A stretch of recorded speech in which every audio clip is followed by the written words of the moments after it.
വണ്ണം കുറക്കാനും വയറ് കുറക്കാനും ആഗ്രഹിക്കുന്നവർക്ക് നല്ല ടേസ്റ്റിയും നല്ല ക്രഞ്ചിയുമായിട്ടുള്ള ഒരു ചിക്ക് പീ വെജിറ്റബിൾ സാലഡുമായിട്ടാണ് ഞാൻ ഇന്ന് വന്നിട്ടുള്ളത്.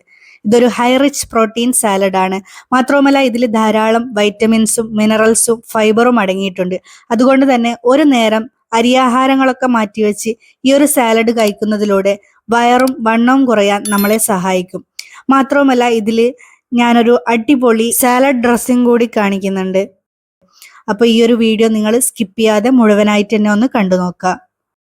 ഇതിനു വേണ്ടി ഞാനിവിടെ 1 കപ്പ് വേവിച്ച വെള്ളക്കടല എടുത്തിട്ടുണ്ട്. ഇതൊരല്പം ഉപ്പ് ചേർത്ത് ഹാഫ് കുക്കായിട്ട് വേവിച്ചെടുത്തിട്ടുള്ള കടലയാണ്. കൂടുതൽ വേവിച്ചെടുക്കേണ്ട ആവശ്യമില്ല. ഇതുപോലെ ജസ്റ്റ് ഒന്ന് വേവിച്ചെടുത്താൽ മാത്രം മതിയാവും. ഒരു 2 വിസിൽ വരെയൊക്കെ വേവിച്ചാൽ മതി.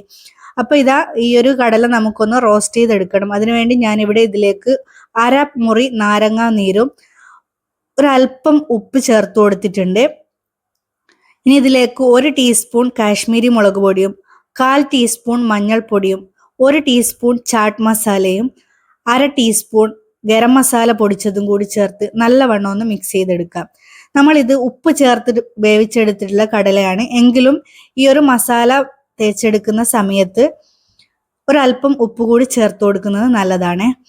അപ്പോൾ ഇതാ ഇനി നമുക്കിതൊന്ന് ഫ്രൈ ചെയ്തെടുക്കാം. അതിനുവേണ്ടി ഞാനിവിടെ ഒരു പാത്രത്തിലേക്ക് 1 ടേബിൾ സ്പൂൺ ഒലിവ് ഓയിൽ ചേർത്ത് കൊടുത്തിട്ടുണ്ട്. ഇനി ഈ ഒരു ഒലിവ് ഓയിൽ നല്ലവണ്ണം ചൂടായി വരുന്ന സമയത്ത് ഇതിലേക്ക് നമ്മൾ മസാല തേച്ച് വെച്ചിട്ടുള്ള കടല ചേർത്ത് കൊടുത്ത് നല്ലവണ്ണം ഒന്ന് ഫ്രൈ ചെയ്തെടുക്കാം.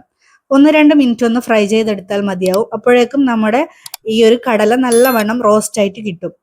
അപ്പോൾ ഇതാ ഈ ഒരു കടല ഞാനിവിടെ നല്ലവണ്ണം റോസ്റ്റ് ആക്കി എടുക്കുന്നുണ്ട്. ഇപ്പോൾ ഈ കടല നല്ലവണ്ണം റോസ്റ്റായി വന്നിട്ടുണ്ട്. ഇനി നമുക്ക് ഇതിൻ്റെ ഫ്ലെയിം ഓഫാക്കിയ ശേഷം നമ്മുടെ സാലഡ് ഒന്ന് സെറ്റ് ചെയ്തെടുക്കാം. അതിനുവേണ്ടി ഞാനിവിടെ ഒരു സാലഡ് സെറ്റ് ചെയ്യുന്ന പാത്രത്തിലേക്ക് 1 കപ്പ് ലെറ്റ്യൂസ് കട്ട് ചെയ്തത് എടുത്തിട്ടുണ്ട്. ഇതൊക്കെ നിങ്ങളുടെ ഇഷ്ടത്തിനനുസരിച്ച് ചേർത്ത് കൊടുക്കാവുന്നതാണ്. ഇനിയിപ്പോൾ ഞാനിവിടെ 1 സവാള കട്ട് ചെയ്തതാണ് എടുത്തിട്ടുള്ളത്. ഒരു മീഡിയം സൈസ് സവാള ചെറുതായി കട്ട് ചെയ്തതാണ്. ഇനി ഇതിലേക്ക് ഒരു ചെറിയ ക്യാരറ്റ് ഇതുപോലെ കട്ട് ചെയ്തത് എടുത്തിട്ടുണ്ട്. ഇനി ഇതിലേക്ക് ഒരു മീഡിയം സൈസ് കുക്കുംബർ എടുത്തിട്ടുണ്ട്. കുക്കുംബറിന്റെ ഉള്ളിലുള്ള പാർട്ട് മാറ്റുകയാണെങ്കിൽ നമ്മുടെ സാലഡ് അധികം വെള്ളമൊലിക്കാതെ കിട്ടും. അപ്പൊ ഇതാ ഇനി നമുക്കിതിലേക്ക് നമ്മൾ റോസ്റ്റ് ചെയ്തെടുത്തിട്ടുള്ള ആ ഒരു വെള്ളക്കടല ചേർത്ത് കൊടുക്കാം. ഇതിലേക്ക് ഒരല്പം മല്ലിയില ചേർത്ത് കൊടുക്കുന്നുണ്ട്. ഇനി നമുക്കിതിലേക്ക് നല്ലൊരു സാലഡ് ഡ്രസ്സിങ് തയ്യാറാക്കണം. അതിനുവേണ്ടി ഞാനിവിടെ ഒരു മിക്സിയുടെ ജാറിലേക്ക് പുഴുങ്ങിയ മുട്ടയുടെ വെള്ള മാത്രം ചേർത്ത് കൊടുക്കുന്നുണ്ട്. 1 മുട്ടയുടെ വെള്ളയാണ് ചേർത്ത് കൊടുത്തിട്ടുള്ളത്. ഇനി ഇതിലേക്ക് എരിവിന് ആവശ്യമായിട്ട് 2 പച്ചമുളകും 2 വെളുത്തുള്ളി അല്ലിയും 2 ടേബിൾ സ്പൂൺ അധികം പുളിയില്ലാത്ത തൈരും 1 ടേബിൾ സ്പൂണ് ഒലിവ് ഓയിലും കൂടി ചേർത്ത് കൊടുത്തിട്ടുണ്ട്.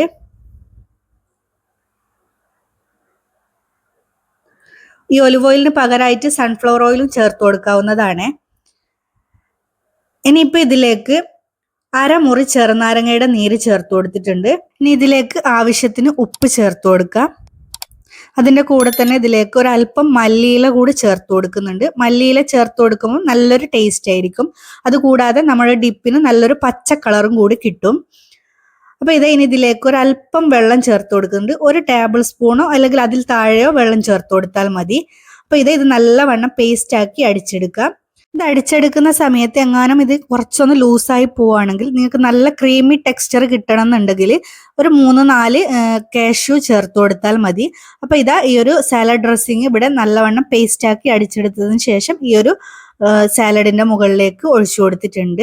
അപ്പൊ നല്ല ടേസ്റ്റി ആയിട്ടുള്ള ക്രഞ്ചി വെജിറ്റബിൾ സാലഡ് ഇവിടെ റെഡിയായി കിട്ടിയിട്ടുണ്ട്. അപ്പം വെയിറ്റ് ലോസിനൊക്കെ ആഗ്രഹിക്കുന്നവരും സാലഡ് കഴിച്ച് മടുത്തവരും ഈ ഒരു സാലഡ് നിങ്ങൾ എന്തായാലും ഒന്ന് ട്രൈ ചെയ്ത് നോക്കൂ. നിങ്ങൾക്ക് എന്തായാലും ഇഷ്ടാവും. അപ്പൊ ഈ ഒരു വീഡിയോ നിങ്ങൾക്ക് ഇഷ്ടമാവുകയാണെങ്കിൽ പ്ലീസ് ഈ വീഡിയോ ഒന്ന് ലൈക്ക് ചെയ്യുക. ഫാമിലീസും ഫ്രണ്ട്സിനും ഒക്കെ ഒന്ന് ഷെയർ ചെയ്ത് കൊടുക്കുക. നമ്മുടെ ചാനൽ ഇതുവരെ സബ്സ്ക്രൈബ് ചെയ്യാതെ കാണുന്നവരാണെങ്കിൽ പ്ലീസ് ഒന്ന് സബ്സ്ക്രൈബ് ചെയ്യാനും മറക്കരുത്. അപ്പം മറ്റൊരു വെറൈറ്റി ആയിട്ടുള്ള ഒരു അടിപൊളി റെസിപ്പി ആയിട്ട് വീണ്ടും കാണാം. അതുവരേക്കും താങ്ക് യു.